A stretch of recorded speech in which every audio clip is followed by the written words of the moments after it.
Hello everyone, I am covering application documents for Global Korea Scholarship, and in my previous video I covered Form 5, one letter of recommendation. I will be covering the rest of the forms in this video.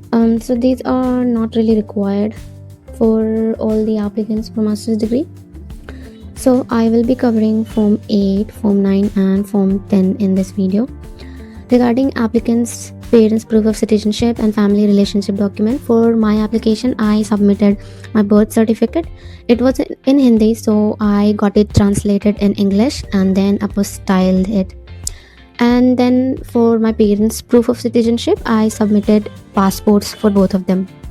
Bachelor's degree certificate you get from your college, and this is the transcript for your UG. These are not required and these are optional for only some of the applicants. This is not applicable for all. Score report of valid topic or English proficiency test. So if you have topic or IELTS or anything, you can submit for, in this section. Awards and other certificates.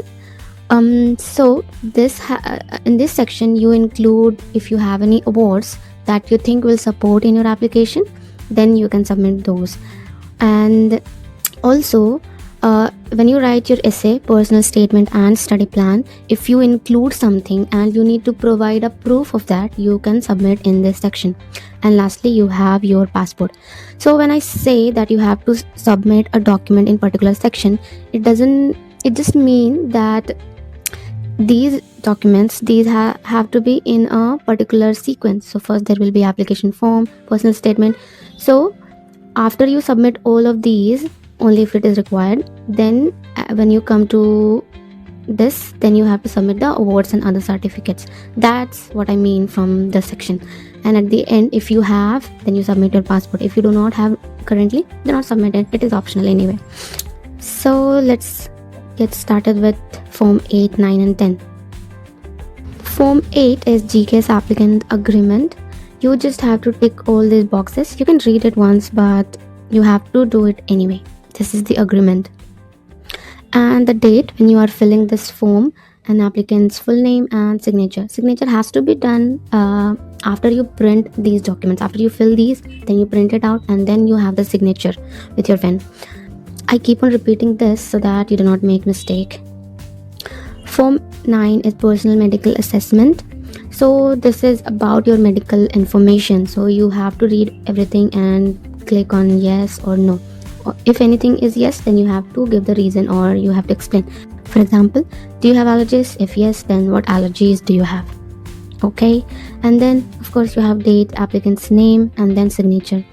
So applicant's full name you have to fill as you see in your passport. So there will be, I think, your last name and then your first name.